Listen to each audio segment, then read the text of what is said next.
Thank you. Thanks for having me.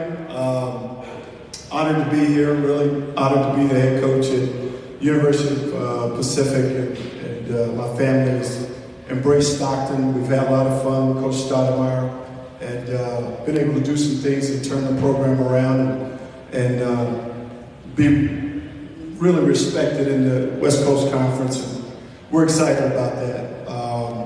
I did play at the University of Idaho, and it was probably about 50 pounds ago. So it's been a long time. I know I look like a nose guard here, but I used to play point guard. I did see these guys flying around here, dunking. They were on the schedule, and after seeing that, they're not on the schedule anymore. So we're not playing you guys too athletic for us. But what I'm going to do is I'm going to talk to you guys a little bit about rebounding. I work for a guy, Larry Eustachian. I played for Kermit Davis, who's at Ole Miss. Played for both of them at the University of Idaho. And we've had so much success everywhere we've been because we've been able to get our teams to rebound the basketball. When we talk about rebounding the basketball, we're talking about defending the basket and allowing the offensive team one crack per possession. If you can do that for 40 minutes, at any level, anywhere on earth, if you can do it consistently, I can guarantee you'll have your team in a position to win some kind of championship. Every NCAA tournament team we've been on, we've either led the league in rebound margin, we've led the country in rebound margin, or we've been in the top 3 in our league in rebound margin. And that is a mentality. It's not something you can wake up and put on the board and say, guys, we got to rebound the basketball and we'll be okay. You're going to have to work at this, and you're going to have to be dedicated. I heard Coach say it just a second ago. You are what you practice. You are what you practice. When you emphasize, that's what you are. Our teams are going to have to rebound. In the WCC, we're never going to have the biggest team with Gonzaga, St. Mary's, BYU, San Francisco. Our front line is never going to be the biggest front line in our league, and we know that. So our kids are going to have to be tough-minded. They're going to have to buy into defending the basket, getting back in transition, and then we're going to have to go and rebound this basketball and allow teams one crack per possession.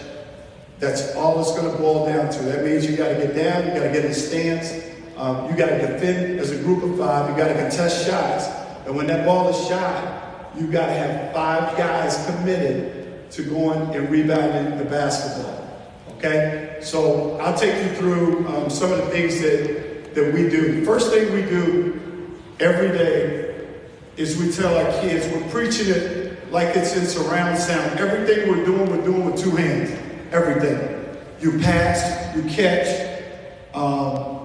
you rebound with 2 hands. We don't have guys with the last name of Rodman, Chamberlain, Wallace, Dwight Howard. We don't have those kind of guys. Those guys can go get one-handed rebounds in traffic and come away with the possession. They can end possessions because they're elite. They're the best of the best. But I've seen NBA games, you can turn them on as recently as last night. If there's a rebound to be had and there's a crowd of people and a guy reaches for one hand, 9 times out of 10, he doesn't come up with it. Unless he leads the league in rebound, he doesn't come up with it. You've got to rebound the basketball with 2 hands. We emphasize that. Pass it with 2, catch it with 2, rebound it with 2 hands. So as simple as this is, if I can have 3 guys out, somebody can grab the ball, any 3, it doesn't matter. Any 3, yep, right here. We'll do this every day. We'll do it on the road. We'll do it every day. Every day we'll get 3 guys. We'll start right here, just one behind the other, facing the basket, first guy with the ball. All I want you to do, and this will be as simple a drill as you can do, but it's embedded in what we believe. Just throw the ball up on the backboard, and then I want you to release and go get it with 2 hands. Get it, rip it, chin it, come down with a wide base with two hands. When you come down, I want you to just pivot, flip it to the next guy, and you're at the end of the line. Okay, get it at its apex, throw it up, and get it with two hands. Rip it, nice, wide base, beautiful. Go get it, rip it, rip it. Get it, rip it, rip it. We'll do that every day. We'll do that every day. We'll do that every day. I don't care how mundane it becomes. I don't care if our guys feel like doing it. We don't care what kind of mood we're in. We're going to do it every single day. We're going to rebound the basketball with two hands. As we get going, sometimes I'll step out.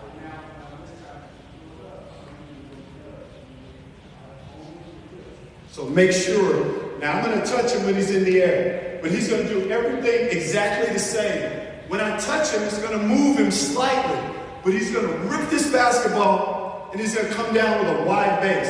The reason we teach a wide base is because if you rebound in a crowd and your feet are too close together, there's going to be some movement in here, and there's going to be some shifting. And if you're off balance, that's what it creates. If you're off balance, that's what it creates. It's a travel. So you've expended all this energy to come up with this rebound, and then you give a travel and you give it right back to the opponent. So when you throw it up, I'm going to touch it a little bit. So, all right.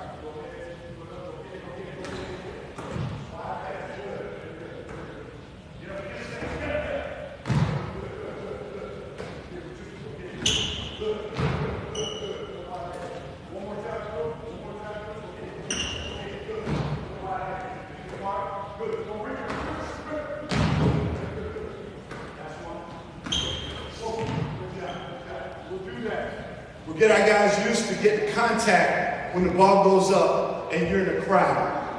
When you do this and you don't put a hand on them, guys get used to it, kids get bored, they start doing it. Anytime in our practice, I hear this, and I don't care where you are, if I hear this, I know that's a one-hand rebound. Anytime, I don't care where they are. I can be talking to somebody else, if we're doing something, if we're in the middle of a drill, anytime I hear this, I know that's one hand. I know it's one hand. 27 years tells me in this gym that's one hand. I don't care where I am, what we're doing. If I'm facing this hand, and this group is going, and this group is going, and I can hear, I know that's a one-hand rebound.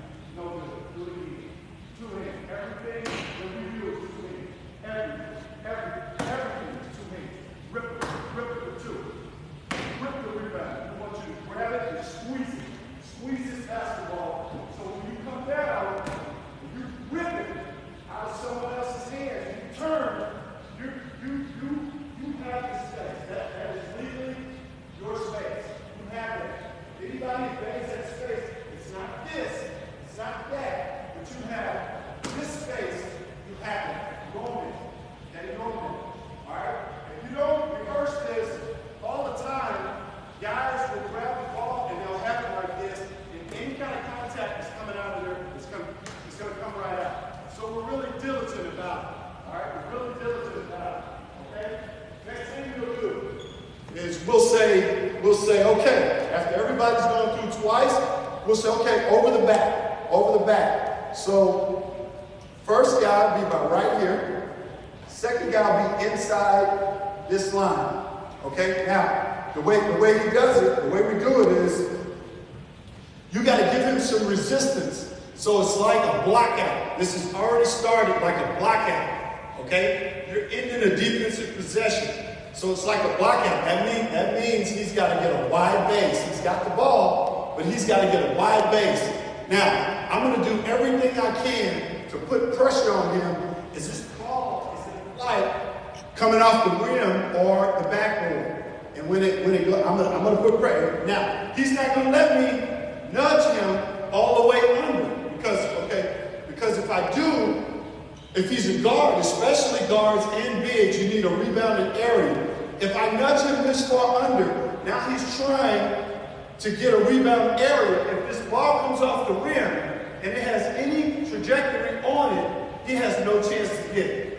He has no chance. It significantly decreases his opportunity to get this rebound, and now I got him sealed. So we teach our guys, get a rebound area. We'll talk about this as we go on, but get a rebound area. You need an area, a rebound area that you have to claim. All right? So I'm putting stress on him, and I'm leaning on him just like it would be with 10 minutes left in the second half, and bodies are worn down. Guys aren't as chippy in moving, swim moves. Now it becomes more of a physical game. Okay? Now everybody said throughout the last 15 years, okay, we're going to clean the game up. We're going to make it less physical. We're going to emphasize no foul here. Look at the playoffs in the NBA. When they get to the semifinals, watch the fourth quarter. Watch it. All of that's out of the window. You get to the NCAA tournament, start watching after the first round, second round. You get to the Sweet 16, the Elite Eight, it's going to get physical. It's going to get physical. When you get to your conference championships, and you're playing for your conference championships, and that game gets you into the state or the state finals, watch how physical it gets. It's just the way it is.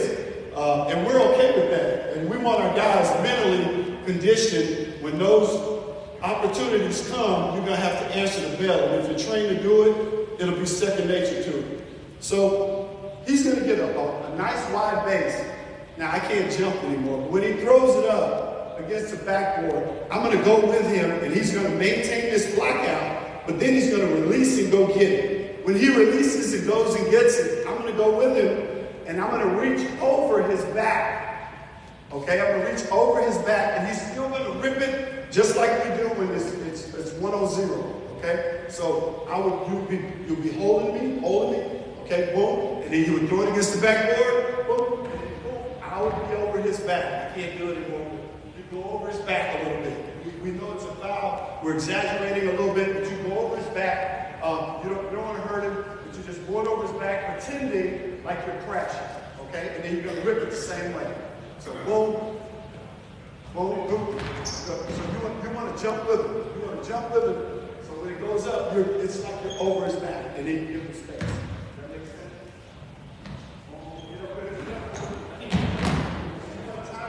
You want to time it just a little bit. So you want to time it like you're on it, and then when it goes up, go ahead. Releases your arm. So he can use the ripple.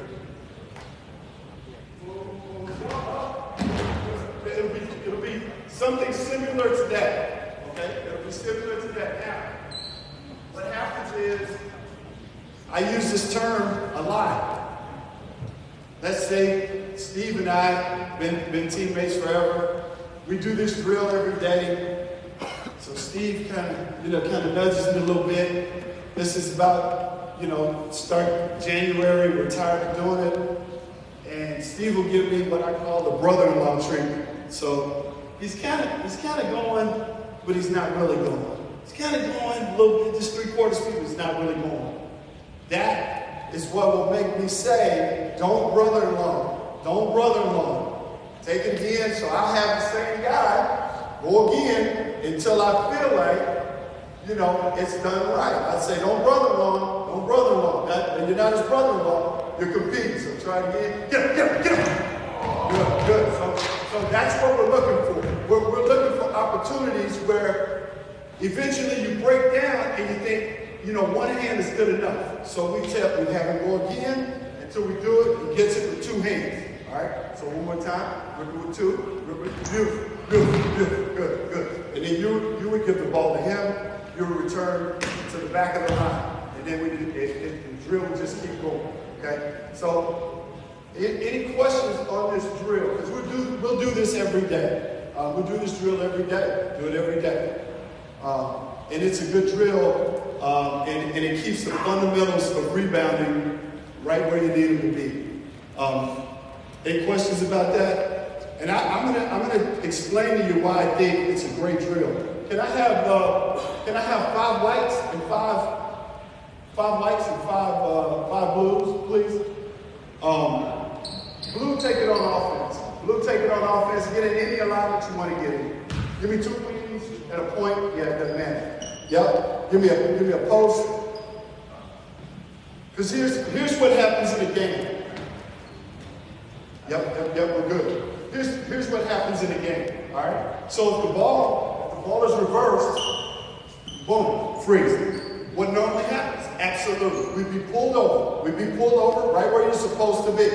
Okay? But as we start this, everybody is matched up exactly where they need to be. Correct? He's got the big is guarding the big, guard, wing, guard, big, right? So let's say they ran a step up. They ran a step up screen. You turn the corner, freeze. And somehow, he turned the corner. Yep. So if it looked like this, yep. And let's say he shot the ball. He shot the ball. This is so you had to take the corner. Now you've got a guard right here on a big. And the same thing is going to happen on this shot. So when a guard has to sink and field, here goes the drill. This is the drill, almost in the same spot. This guy's going to lay it to his back. Exactly. And if you're not used to it, if your guards are not used to it, he'll plow him under this rim.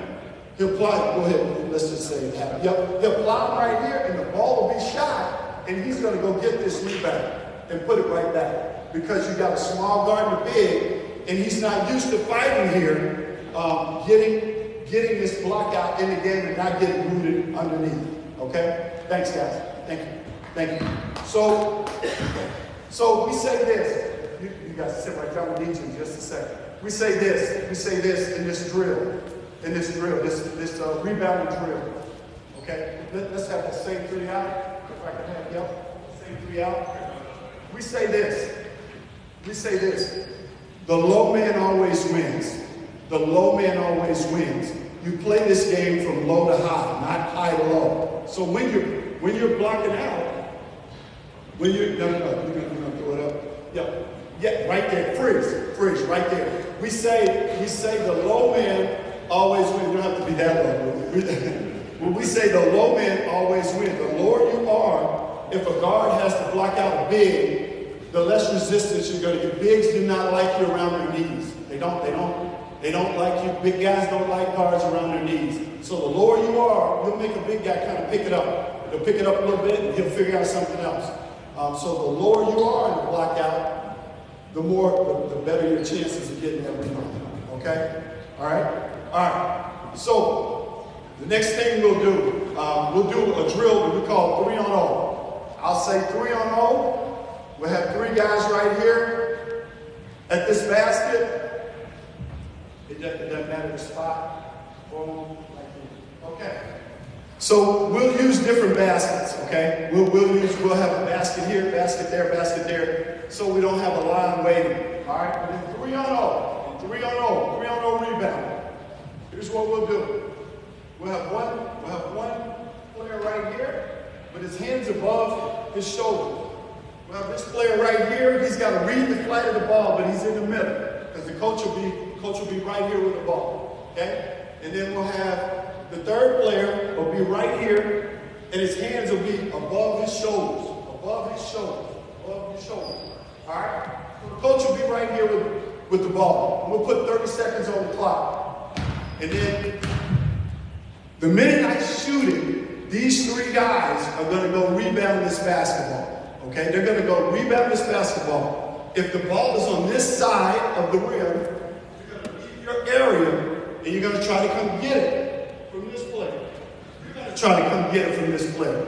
Any way you can get it with two hands, rip it, and put it back, we're going to do it, okay? If you don't get it, so if it came off the rim on your side, and you got it. Well, we start that over because you caught it one hand. One hit, you're a mile away, one hit. So if we'll say it came off right there, boom, and he got it. Hold on to it for a second. It would come off the rim, and these two guys would body him up. They would body him up. So now you have an opportunity to do What we'd like for you to do if you got an offensive rebound, if you got it, boom, get into a kickstand situation. Boom, boom, gather yourself. See if you can power it up and get it back in. It's a horrible shot. And the defense is just too good. You can turn around, pass it back to the coach, you sprint back to these 3 spots. Sprint. You got to sprint back. Once the ball hits my hands, get back to these spots, hands above. Boom. It's going up again. It's going up again. Boom. It can come off on that side. Freeze. Yep. It was just like that. If you can score it, you can score it. Okay? If he shot it, guys, we're rebounding it again. So if he shot and missed, we're still playing. Okay? We're still playing. So let's say you shot and missed. Boom. Yep. We rebound it again with 2 hands. If you can power this back up in a crowd, power it back up. If you can't and you don't like it, boom, swing back to these spots. Beautiful. If the ball came off long, and let's just say it came off, yep, freeze. Part of the drill is all 3 guys have got to pursue this ball. So if one guy pursued it and the other 2 guys just kind of stabbed at it, we start the 30 seconds over. If there's a one-hand rebound, we start the clock over. Okay? If you're out this far and you don't like it, back to me, sprint back to the spot. All right? Sometimes I'll just dip it like this real quick, just to make sure we're alert, score. When it goes through the hole, right there, back to me, right back to these spots. Boom. In 30 seconds, it's going. All right? If it's a loose ball and it's out here and we don't have 3 guys on the floor, we'll start the clock over. Okay? But if it came out this far, all 3 guys will pursue it. So all 3 guys pursued it this far. Back to the coach, sprint, 3 spots. Beautiful. That's exactly how it goes. If the coach shot, and let's say the ball went through, let's say I made it, we just get it right out of the net. Anytime we scored accidentally, get it right out of the net, pop it back to the coach, sprint back to these 3 spots. All right? When the clock runs down, okay, you will go to this spot, you go to that spot, you will rotate to this. We don't move from the drill until all 3 guys have gone in all 3 spots. Okay, so let's say the 30 seconds ended. So it will go this way. Whoa, just like that. Now, I want you to have vision. Yep. So you can see the flag. Now, in the NBA, we do this drill, and you'd have Jermaine O'Neal, Jeff Foster, Danny Granger. All these guys would be at one basket, and they tip jam it for 30 seconds. Like everything that came off the rim, boom, bam, bam. Like the ball never, it was never in a 2-hand rebound situation every time. Elbows would be over the rim, bam. When I was at Iowa State, and we had Marcus Fizer, Paul Shirley, 2 NBA players. These guys would tip jam it. Sometimes they would time it. And as the clock would be going down, the coach would shoot it, and they just catch it, just try to break the rim. Probably because they hated the drill. They were really good at it, relentless about rebounding. Offensively, this drill will help you guys because it'll teach you 3, 4, and 5 to go to the glass. For us, our 3, 4, and 5s are going to go to the glass. We want our 3, 4s, and 5s to go to the glass. Well, Coach, what if we have a small point guard, a small 2 guard, and a small 3?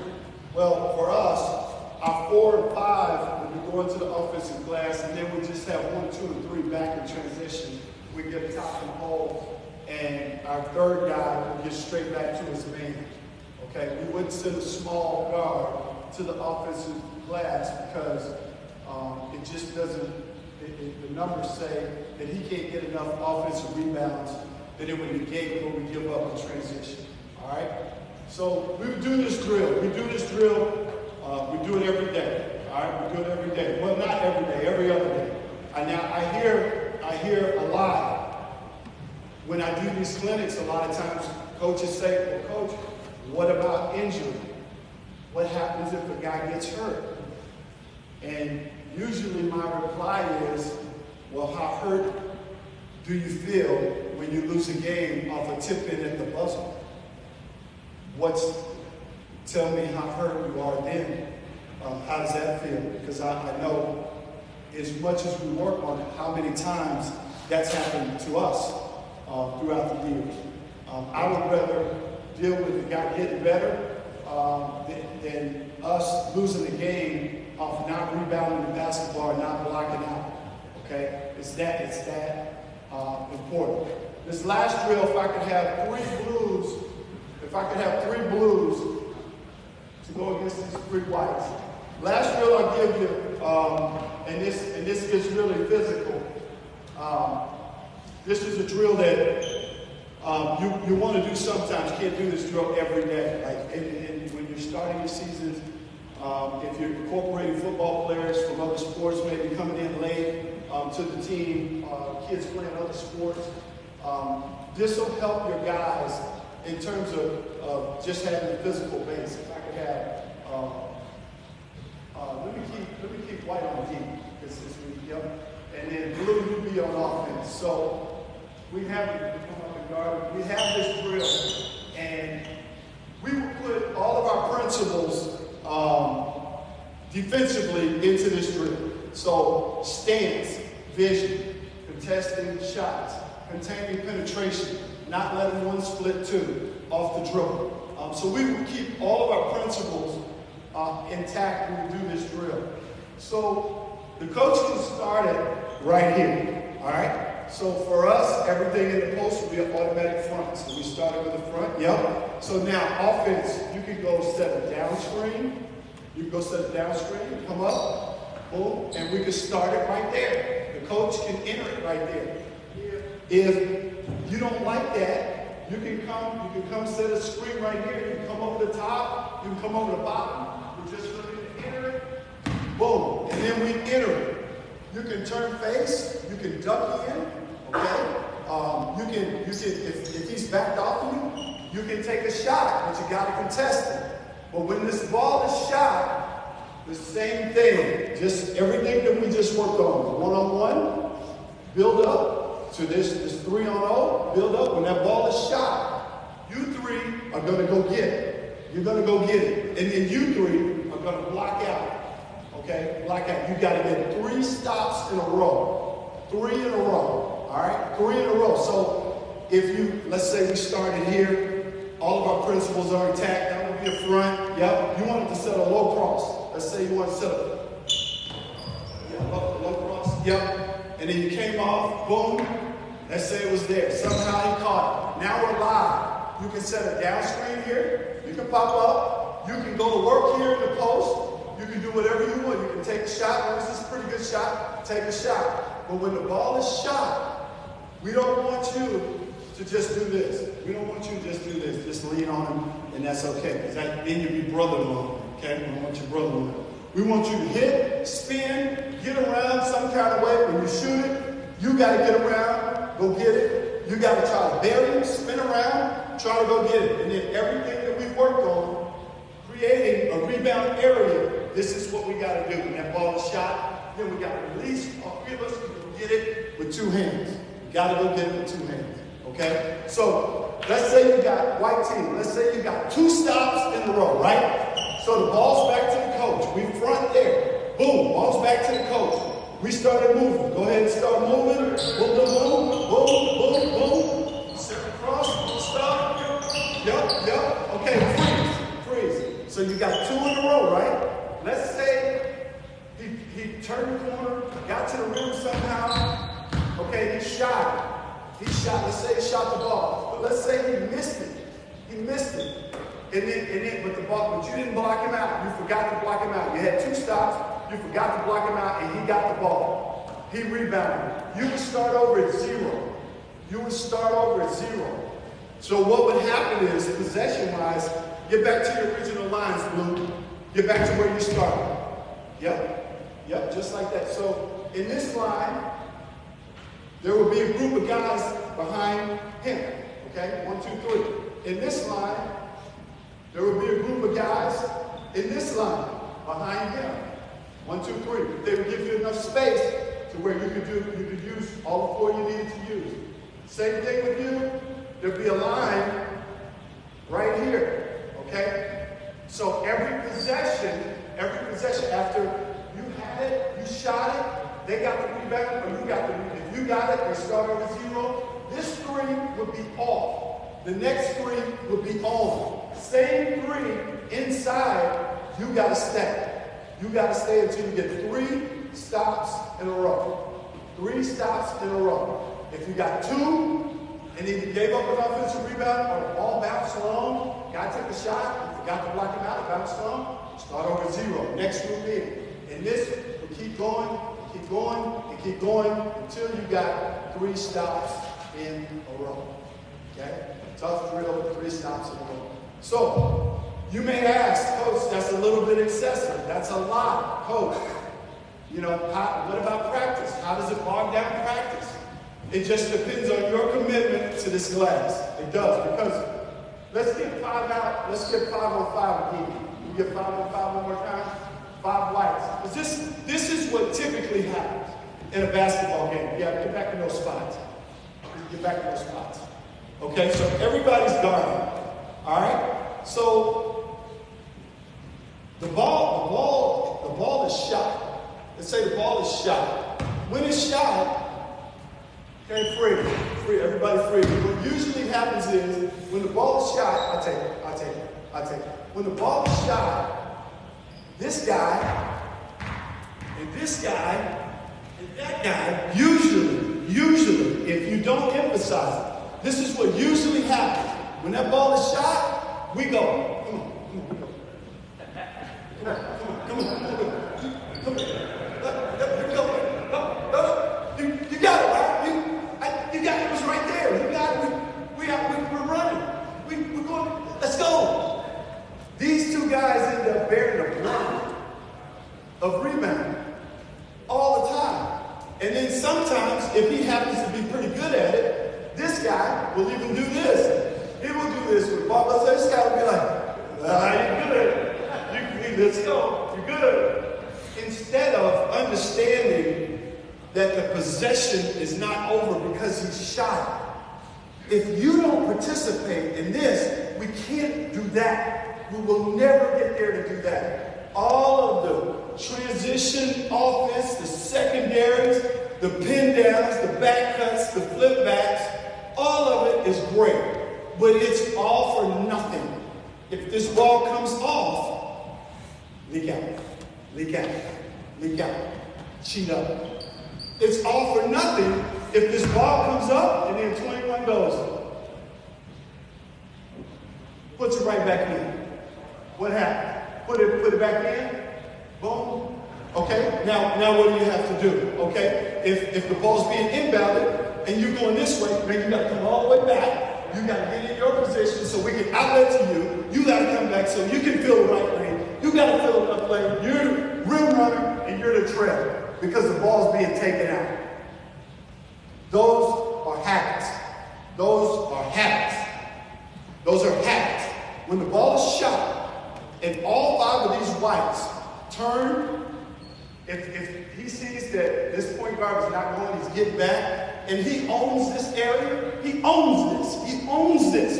Anything that comes off of here, it is tipped by these guys that are in the trenches. I got nothing from here that I don't get.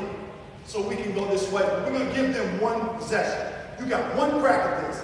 This is what happens after 10, 11, 12 possessions, maybe 13 possessions in a game.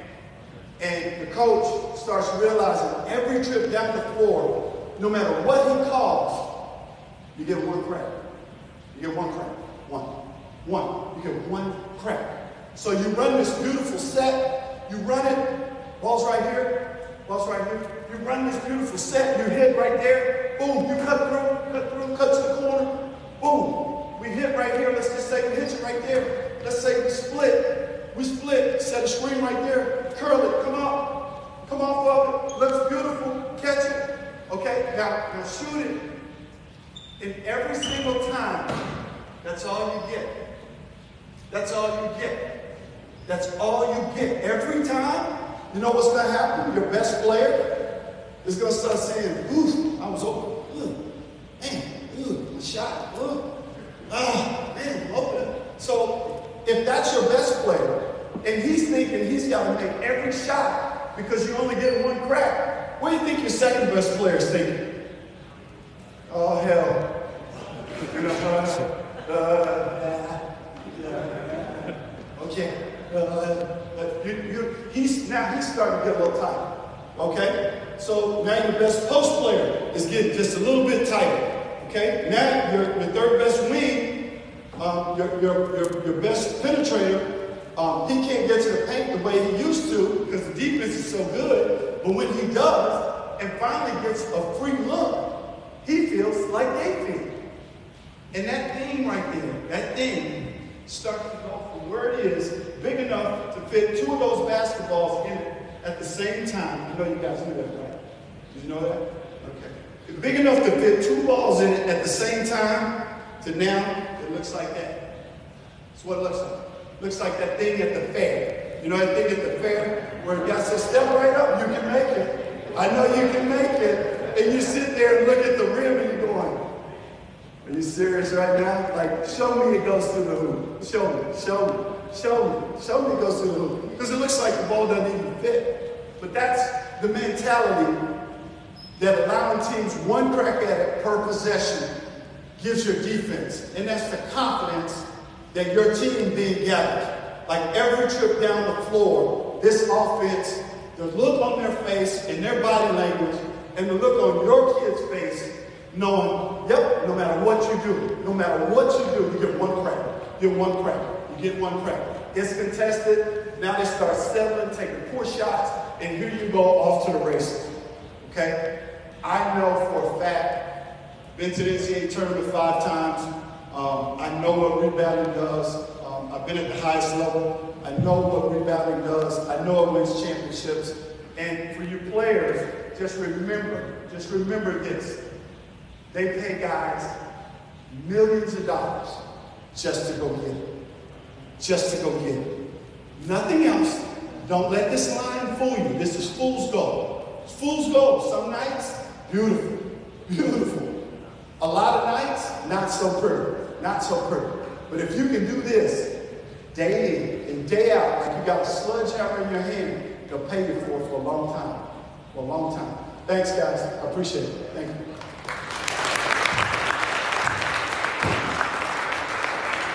So if I could emphasize anything to you guys in passing is that teach your kids how to rebound, teach them how to defend. All the time the ball's not going to go in the hole. That travels from gym to gym, state to state, league to league, rebounding travels. All right, that's my time. If there are any questions, I'll be glad to answer.